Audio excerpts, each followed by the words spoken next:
Seguimos, queridos amigos de este programa en donde estamos, para seguir ubicándonos en el lugar en donde estamos, el lugar filosófico, cultural, el lugar político en el cual estamos, en este caso República Oriental del Uruguay. Ya viste que lo digo con ciertas dudas, ¿no? República Oriental del Uruguay.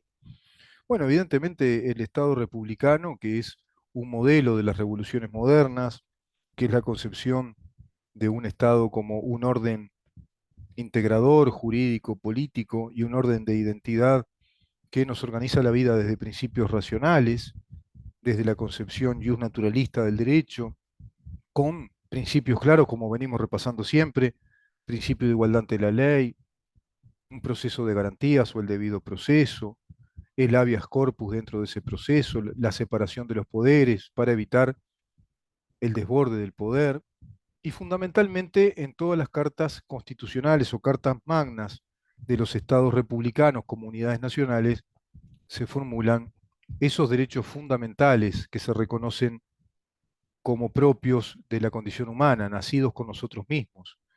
Nuestra Constitución habla del derecho a la vida, el derecho a la libertad, el honor, la seguridad, el trabajo y la propiedad, como derechos fundamentales que están en nosotros mismos en cuanto o en tanto condición humana.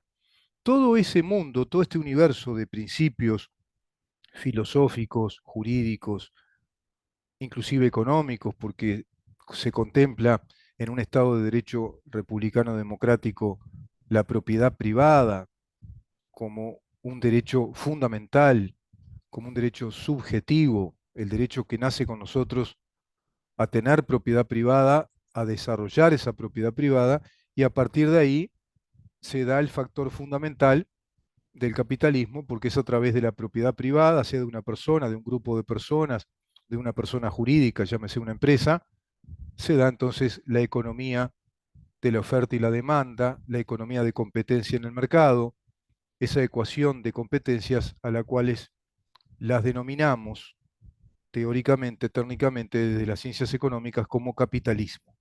Todo eso es lo que se quiere tirar abajo desde una revolución marxista, desde este neomarxismo que venimos analizando.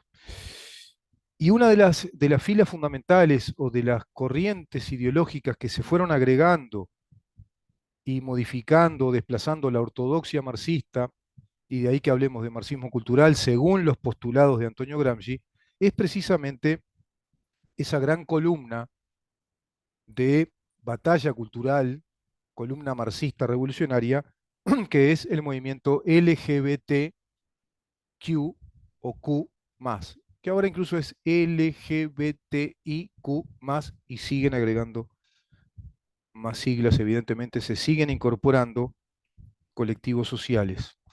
Se plantea que a través de esta revolución LGBT que está revolucionando, es decir, está subvirtiendo, cambiando el orden jurídico y político de los estados republicanos de derecho, se está configurando un nuevo orden del poder, porque de eso se trata. Y estos temas son pasibles de ser analizados, como lo están siendo en el curso ya de esta historia, desde las ciencias políticas, desde la teoría de Estado, el derecho constitucional, la historia, la sociología, la antropología, la economía. Vamos a procurar en este programa tener análisis de todos esos enfoques, consultando especialistas, si es que los hay en este país tan cooptado por el marxismo cultural, si es que hay especialistas en economía, en antropología, en historia, en filología, en letras, por ejemplo, en sociología, que nos puedan aportar elementos de análisis, que nos puedan ayudar y colaborar con esta tarea de divulgación y de reelaboración del mensaje para instalar la posibilidad, mira lo que te digo, para instalar la posibilidad, ¿no?, de desarrollar el mensaje y reconfigurar el mensaje para instalar la posibilidad de crear conciencia ciudadana republicana. Muy difícil cuando los planes de estudio de un país como este ya integraron todas estas corrientes de pensamiento como corrientes oficiales, que el Estado las reconoce e inclusive las tiene presupuestadas como políticas de Estado, y así inclusive los colectivos que trabajan respecto a estas ideologías están presupuestados como funcionarios públicos dentro de las distintas funciones públicas que el Estado cumple. Pero vamos a ir entonces a la segunda parte de esto que llamamos el feminismo marxista, o también podemos decir feminismo lesbiánico. ¿Sabés que se puede rastrear esta ola llamada tercera ola feminista por allá por el Mayo francés de 1968? Y el libro que se ubica como fundamental o fundacional de esta ola feminista, radical, lesbiánica, marxista, es El segundo sexo, de la escritora existencialista Simone de Beauvoir. Simone de Beauvoir fue la esposa de Jean-Paul Sartre, también filósofo entre postestructuralista, con una especie de neomarxismo, a lo cual él le llamó existencialismo. Este libro, El segundo sexo, publicado por su esposa Simone de Beauvoir, una gran militante por el lesbianismo, por la liberación femenina, por la radicalización de esos movimientos, evidentemente de perfil marxista en su formación, fue publicado en 1949. En 1948 publica el doctor Wilhelm Reich, un alemán también vinculado a estos temas, La revolución sexual, también en esta línea de pensamiento marxista. El segundo sexo de Beauvoir está advirtiendo que las concepciones ortodoxas del marxismo, tales, bueno, eran que las repasadas en el apartado anterior, dice Agustín Laje, no aciertan en su aplicación real encarnada en la Unión Soviética. No olvidemos que la Unión Soviética plantea un plan político de liberación femenina y de liberación sexual, planteando la colectivización de la sexualidad a través de los postulados de Engels, que se van a tomar por allá por el año 1924 en adelante, por un montón, una pléyade de autores oficialistas soviéticos que van a fundamentar esa liberación sexual. En efecto, dice Agustín Laje en este libro, el libro negro de la nueva izquierda, pretende creer el lector que el comunismo, consecuente con la promesa de Engels, ha acabado con la prostitución al liberar o colectivizar el sexo. Y esto lo critica la propia Simone de Beauvoir. Vamos concretamente a las teóricas, a las doctrinas no como objeto de estudio, sino a las mujeres que son las creadoras de esas teorías o esas doctrinas neomarxistas. En este caso hay una feminista especialmente controversial que es canadiense, Shulamit Firestone, quien declarará que las feministas tienen que cuestionar no solo toda la cultura occidental, fíjense lo que dice, tienen que cuestionar no solo toda la cultura occidental, sino también la organización de la cultura en sí misma e incluso la propia organización de la naturaleza. Muy coincidente con lo que advierte Slavoj Zizek o su colega Baudou, otro colega francés también neomarxista, otro de los popes de la doctrina marxista, que plantean que al ser una idea totalitaria, única, excluyente, que busca construir un mundo nuevo tirando abajo todo lo precedente, desconoce de todo lo anterior para configurar un nuevo orden de poder. No se trata en el marxismo, dice Zizek como Baudou, no se trata de mejorar o superar lo existente, sino de tirar abajo, hacer un holocausto, todo eso, y construir un mundo a partir de cero. Bueno, esto es lo que plantea Shulamit Firestone, otra de las teóricas marxistas que apelan a esta línea de pensamiento revolucionaria, que es la línea LGBT. Y acá muy interesante el apunte, digamos, reflexivo, el guiño de recuerdo que plantea Agustín Laje cuando nos dice en un apartado de este párrafo, ¿recuerda el lector lo que ya advertía Ludwig von Mises en los años 20? ¿Y qué era lo que advertía Ludwig von Mises? Y lo va a decir más adelante Agustín Laje después del desarrollo de todo este capítulo, nos va a decir que Ludwig von Mises nos advertía que todo lo que no es científico destroza a la condición humana, que todo lo que no es científico termina destruyendo a la condición humana. Y precisamente las corrientes de pensamiento que se nutren del liberalismo floreciente en el siglo XIX, que va a ser el que va a nutrir de las ideas de las libertades, de los principios de las libertades individuales, de los estados soberanos sobre la base de un orden jurídico que nos cobije, nos proteja en todas esas libertades individuales que nos otorgan derechos y obligaciones. Por lo tanto, un orden jurídico que nos integra como sociedad, un orden jurídico integrado que nos permite convivir pacíficamente porque nos exige desde el monopolio de la fuerza legítima del Estado de Derecho republicano que respetemos al prójimo, principio liberal por excelencia, el respeto irrestricto al proyecto de vida del otro o del prójimo. De ahí los derechos y las obligaciones, a sabiendas de que convivimos, que somos un ser gregario conviviendo en sociedad y que todos desarrollamos derechos, pero tenemos obligaciones para amparar el derecho que naturalmente se desarrolla en los demás. Todos tenemos un espacio propio, todos tenemos un espacio de expansión o desarrollo personal sin avasallar al otro. Esos son postulados del Estado de Derecho proveniente de ese naturalismo ancestral que va a compatibilizar totalmente con las nuevas ideas de los siglos XVIII y XIX, configurando, concibiendo en aquella hegemonía cultural del poder político el Estado de Derecho, el Estado republicano democrático de derecho, toda esa ecuación que hoy esta revolución está tirando abajo. Para el feminismo radical, que nace en los años 70, como decíamos en la primera parte del programa, el problema de la opresión de la mujer lo inunda todo, los ámbitos públicos y privados son escrutados por igual, pues es la cultura el objetivo clave. Millet, por ejemplo, inmortaliza en su obra Política Sexual del año 1969 una frase que se encarnará como lema de los grupos feministas de ayer y de hoy. Lo personal es político.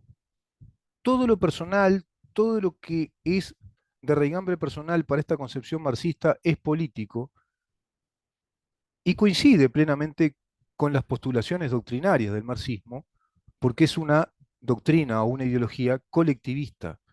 Todo debe colectivizarse, los derechos individuales pasan a ser derechos colectivos, los derechos individuales pasan a ser también derechos sociales, derechos de la sociedad, rumbo a ese mito marxista de la sociedad igualitaria, de la sociedad equitativa a través del principio de la sociedad igualitaria. Un mito construido por el marxismo, anticientífico en tanto todos estos postulados teóricos no han sido comprobados empíricamente, sino todo lo contrario. Bastaron 72 años de Unión Soviética y países aledaños, es decir, réplicas o clones de ese régimen del socialismo real, del socialismo así llamado, socialismo real, del marxismo-leninismo, que han caído estrepitosamente por no obedecer a los principios que la ciencia informa en materia sociológica, antropológica, económica, jurídica. Increíble, ¿no? La institución principal del patriarcado, te dice esta gente, es la familia, es lo que ellos quieren tirar, evidentemente. El objetivo marxista de abolición de la familia y la propiedad privada se mantienen en estas corrientes. Lo que cambia es el sujeto de la revolución. Antes el sujeto de la revolución que se convertía en un agente revolucionario colectivizado era el obrero, la clase obrera. Ahora el sujeto revolucionario que se convierte en agente de revolución, como así lo plantean la propia Simone de Beauvoir, así lo plantea la teórica, la doctora Judith Butler, creadora nada más y nada menos que del lenguaje inclusivo, de la teoría queer y de la defensa teórica fundamental del movimiento LGBT, bueno, plantean que ese agente revolucionario pasa a ser un agente colectivo de la revolución para tirar abajo esa estructura opresora del capitalismo patriarcal, que es precisamente la familia concebida como es concebida en nuestra tradición occidental de nuestros estados de derecho republicanos democráticos y por supuesto también con un raigambre cristiano en esa concepción de la familia. Firestone entiende que la raíz del problema de la mujer estriba en su función reproductora. Es decir, esta gente va a tirar abajo eso, va a decir que la mujer no necesariamente tiene que ser reproductora, que no se tiene que dedicar a eso, sino que en primer término tiene que ser un agente revolucionario, tiene que ser una conciencia revolucionaria, y hay un proceso performativo de esa revolución que es a través de la reconstrucción o reconfiguración del lenguaje, del idioma. Fíjense los puntos claves neurálgicos que van abordando en esta revolución cultural desde el marxismo cultural para desconfigurar el mundo que conocemos, del cual van quedando vestigios, e ir reconfigurando como si fuera en una reprogramación de computadora, como si fuera una computadora a la que le van instalando programas nuevos de a poco, le van instalando aplicaciones nuevas, programas nuevos, hasta que esa computadora pasa a cumplir otras funciones. Tiene otras funciones, tiene otros programas, otra información, y aquella computadora ya quedó en el pasado, digna para algunos quizá de estudios históricos. De esta forma, Firestone va a proponer una suerte de programa mínimo para la revolución feminista, compuesto de 4 puntos que resumidamente son los siguientes. Primero, abolir la función reproductiva de la mujer con arreglo a las tecnologías de la reproducción artificial y la legalización del aborto. Fíjense, abolir la función reproductiva de la mujer con arreglo a las tecnologías de la reproducción artificial y la legalización del aborto. Y hoy vemos que hay políticas públicas, inclusive en nuestro país, se lo ha dado como noticia positiva, que el gobierno aceptó más presupuesto y la financiación para la inseminación artificial de todas aquellas personas que se casan o están en matrimonio no siendo matrimonios naturalmente reproductivos, es decir, los matrimonios gays, ¿no? Cuando dos hombres contraen matrimonio o cuando dos mujeres contraen matrimonio. Entonces comienzan los problemas y se tiene que ir a la inseminación artificial y a los vientres alquilados. Todo ese lío, toda esa problemática, todo ese artificio que tanto dinero le da a corporaciones, por supuesto, vinculadas a grupos económicos de laboratorios, de clínicas abortivas, de clínicas de inseminación, todo un colectivo médico, colectivo de biólogos, de bioquímicos, de biólogos moleculares, que también tratan todos estos temas, además de los temas con bloqueadores, por ejemplo, hormonales, de la transformación hormonal de los cuerpos para travestirlos, ¿no? Y ahí viene la transexualidad, los transexuales o los travestis, le dicen algunos. Aunque travestir es aquel hombre que se viste de mujer, por ejemplo, mujer que se viste de hombre. La transexualidad ya es la transhormonización para que ese cuerpo asuma toda la fisonomía, toda la escultura y la apariencia, si es hombre de mujer y si es mujer de hombre, pero evidentemente todo eso también obedece a un gran, digamos, negocio, ¿no? A un gran negocio ya mundial, ya instalado y legalizado. Otro tema importante a analizar. Esto viene aparejado además del aspecto económico, del negocio, del gran negocio legalizado. Y que los estados, todos nuestros estados occidentales ya legalizaron, que este es el enemigo con el cual está luchando por dentro, mientras que por fuera lucha contra el enemigo geopolítico, geopolítico estratégico, que es el eje China, Rusia e Irán. Tema que trataremos, Dios mediante, en un programa paralelo a este, o quizá en un apéndice de este programa, exclusivamente dedicado a la geopolítica y a la geoestrategia política en estos tiempos, con su historia, por supuesto, y con especialistas, claro está, que hemos intitulado y se llamará Occidente en Jaque. Segundo postulado, además de abolir la función reproductiva con arreglo a tecnologías de la reproducción artificial y la legalización del aborto, lograr la absoluta independencia económica de mujeres y niños, lo cual supone abandonar la economía capitalista y adoptar un sistema socialista. Adoptar un sistema socialista. Abandonar la economía capitalista. Esto dice Firestone. En tercer lugar, incluir a las mujeres y los niños en todos los aspectos de la sociedad, destruyendo todo aquello que resguarde la individualidad y destruyendo las distinciones culturales hombre, mujer y adulto, niño. Destruyendo todo aquello que resguarde la individualidad. Son enemigos de la vida individual. Son enemigos de la intimidad, de nuestra natural intimidad. Olvídate de vivir en tu propia casa, en una sociedad así, en tu dormitorio, en tu estudio, como yo estoy ahora, de cobijarte en tu biblioteca querida, en tus lecturas, en tus predilecciones musicales, en tus predilecciones de pronto televisivas, en tus caminatas a la hora que tú decidís, siendo dueño, propietario de tu propiedad privada, que en principio es tu propio cuerpo, tu propia capacidad intelectual y por extensión las propiedades que vayas adquiriendo según tus méritos, como así lo plantea la sociedad libre del Estado republicano democrático de derecho, de acuerdo a los principios liberales. Y cuatro, dice esta mujer, lograr la libertad de todas las mujeres y niños para hacer lo que deseen, lo que se les cante sexualmente. Lograr la libertad. Qué confusión, ¿no? De conceptos. Para ellos eso es libertad. Lograr la libertad para hacer lo que se quiera, lo que deseen. Impresionante. Dicho esto, hay muchísimo más, vamos a seguir con este tema, hay muchísimo más. Esto fue un fragmento que leí del libro de Agustín Laje.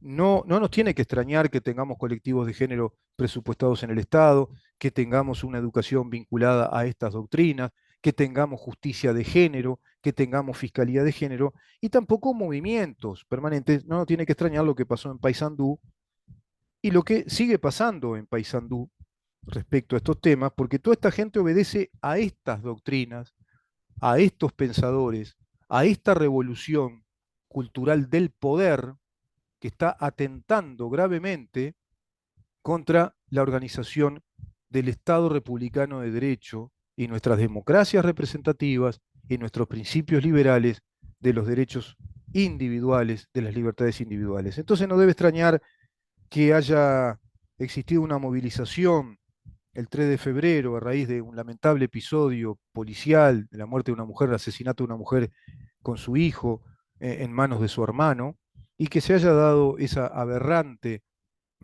digamos, manifestación, ese meeting en Paysandú totalitario vinculado a estos temas, vinculados al lesbianismo, al feminismo marxista.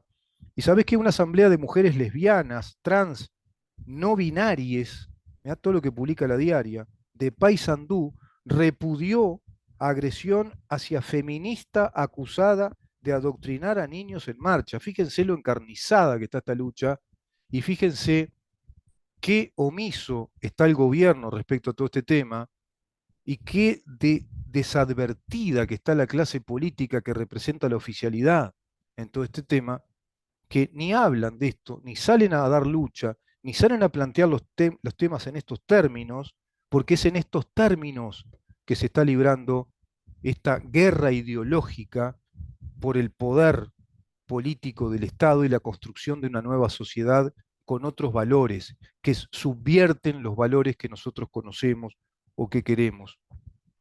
Una organización política, la de este gobierno, una clase política omisa a todo esto, desadvertida también logro comprobar, poco estudiosa de estos temas, no estudiaron, que es digna de que uno en este programa cada vez que plantea estos temas cierre con un estribillo al estilo de un comediante, prácticamente porque esto parece una triste comedia o una tragicomedia. Y bueno, y si no estudian. Pero no cerramos todavía. Te digo que la organización consideró que las publicaciones y comentarios de representantes políticos oficialistas corren del foco lo sucedido y buscan criminalizar a la compañera. Y todavía se dan al lujo de criticar a las fuerzas oficialistas y decir que las fuerzas oficialistas las agreden y les complican la vida, cuando las fuerzas oficialistas no están haciendo nada. Les complicarían la vida si salen a decir esto que estoy diciendo yo ahora, pero no a ellos, a la población, si salen a advertirle a la población lo que pasa y cuán necesario es que cambiemos reglas de juego y que reconfiguremos nuestro Estado de Derecho. Ahí sí sería un gobierno digno de que esta gente le dijera que le están complicando la vida. Pero están diciéndole a la población que este gobierno pervierte la verdad, que corre el foco de lo sucedido, que buscan criminalizar a la compañera. Fíjense el nivel de descerebración que hay ya, de fanatismo, de religiosidad que hay en todo esto. Lesbianas, trans, no binarias, en la Asamblea de Mujeres de Paysandú, difundió este domingo un comunicado en el que manifestó su defensa a la compañera que está siendo brutalmente agredida. Además, término típicamente marxista, ¿no? A la compañera de lucha, el agente revolucionario, el agente que tiene mérito por ser cada vez más revolucionario en este colectivo revolucionario. Pero la culpa es del oficialismo, que corre de foco. El oficialismo no tiene culpa alguna porque tiene otras culpas, tiene las culpas de no advertir todo esto, si acaso se planteó, se presentó ante el cuerpo electoral como una alianza de fuerzas políticas que venían a reconstruir el Estado de Derecho republicano, que venían a reconstruir nuestra democracia representativa, porque nos decían que era una fuerza política no marxista, que es una fuerza democrática, que es un orden político, una organización política, perdón, que nos plantea reordenar la casa, reordenar este Estado de Derecho ya desconfigurado. El Estado constitucional de Derecho está desconfigurado. Ya lo alteraron estas fuerzas marxistas. Por lo tanto, manifestaron entonces en defensa de la compañera que está siendo brutalmente agredida en redes sociales y medios de comunicación, sacando de contexto la situación y exponiéndola. El texto hace referencia a un video que se viralizó en estas horas de la manifestación que se realizó el viernes en Paysandú por el asesinato de Juliana Lara, de 27 años, y de su hijo Mateo, de apenas 8. Un hecho lamentable, tristísimo, pero nada tiene que ver con ninguna teoría doctrinaria, con ninguna ideología. Es un tema estrictamente penal y humano, ¿no? Primero humano, y desde el punto de vista institucional, desde el punto de vista de un Estado de Derecho, es un asunto típicamente policial y penal de la peor raigambre o calaña. En las imágenes se puede ver a niñas y niños vestidos con la indumentaria del equipo de baby fútbol en el que jugaba Mateo, portando fotos de las víctimas mientras repiten junto a una mujer que los guía uno de los clásicos cánticos de las marchas feministas que dice América Latina va a ser toda feminista. Fíjense, y utilizan la indumentaria de ese equipo de baby fútbol, porque ahí jugaba Mateo, y los integrantes del equipo de baby fútbol salen después a rechazar esta marcha, diciendo que no estaban de acuerdo. Pero ¿qué pasó antes? ¿No? Un llamado de atención a la policía, a las fiscalías, que le vamos a llamar la atención si las fiscalías son todas compañeras de lucha también, ¿no? Mariana Alfaro hace unos días publicó en redes sociales con mucho orgullo gay su casamiento con otra lesbiana, ¿no? Con otra mujer, un casamiento de lesbianas, evidentemente integrada a todas estas ideologías, siendo fiscal, que fue la fiscal que buscó, que planteó, que ordenó las requisas de las computadoras y el celular del periodista Ignacio Álvarez y sus colegas cuando difundieron material que habían investigado respecto a las falsas acusaciones de aquella mujer, según decía había sido violada en ese tristemente famoso caso del Cordón, donde dos jóvenes quedaron en prisión simplemente porque las fiscales se vieron convencidas, se convencieron de que era así, que lo que la mujer decía era así. Y eso quedó todo ahí, no se siguió investigando. El fiscal de corte no hizo más nada, hace la vista gorda, cosa que no hizo con Raúl Iglesias cuando les determinó la prisión domiciliaria, por lo menos para aliviarles esa carga punitiva espantosa, sin garantías judiciales porque no hay prueba y no hay juez mediante, y porque se rompió el debido proceso. No hay carga probatoria que determine fehacientemente si fue realmente un abuso sexual o una violación, sino que es la palabra de una mujer, la simple acusación que determinó que estas fiscales los mandaran presos como medida cautelar. Pero a ese otro fiscal que trató de reparar en parte esa situación humana, lo mandó callar, sumariándolo, so pretexto de que había archivado casi 300 causas que no tenían mérito para seguir, porque la fiscalía ya estaba arriba de otras 600 denuncias que tenía para investigar sin el personal adecuado, como sabemos que pasa en todas las fiscalías. Tremendo. Dejamos por acá el tema y lo vamos a continuar, por supuesto. Este es un segundo capítulo del primer capítulo que escucharon en la primera media hora de este programa. Nos vemos mañana. Que pasen muy bien.